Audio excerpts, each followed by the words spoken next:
Несмотря на то, что День города Якутск отметит в это воскресенье, мероприятия, приуроченные к знаменательной для горожан дате, стартовали сегодня. Некоторые из них посетил наш корреспондент Афанасий Николаев.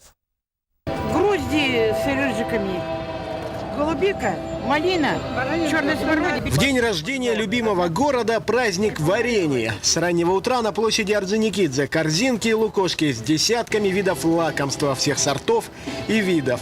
Из красной смородины, черной смородины, из Охты, наша местная. Облепиха, рябина, все это местное, Да, у нас свой частный дом в Житае, так что мы из Житая.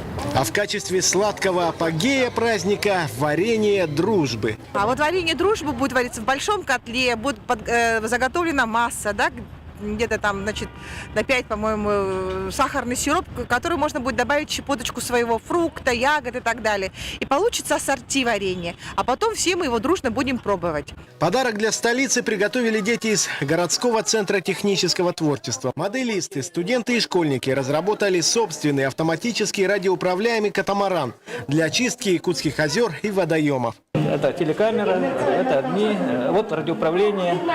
Вот это будет собирать, типа пластиковую бутылку в таком мусор. А для кино у нас есть такой гребень.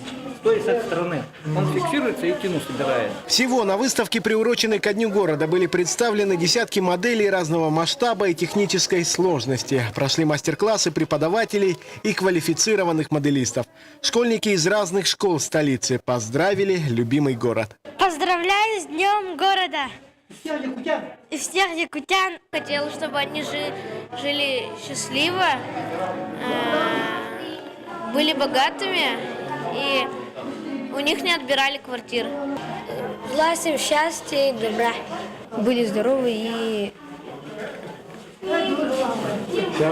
счастливы и дружелюбны. Во всех столичных округах продолжаются праздничные мероприятия. Открываются детские площадки и скверы, проходят ярмарки и концерты. Празднование Дня города будет набирать обороты до 14 сентября. Афанасий Николаев, Василий Слепцов. Новости столицы.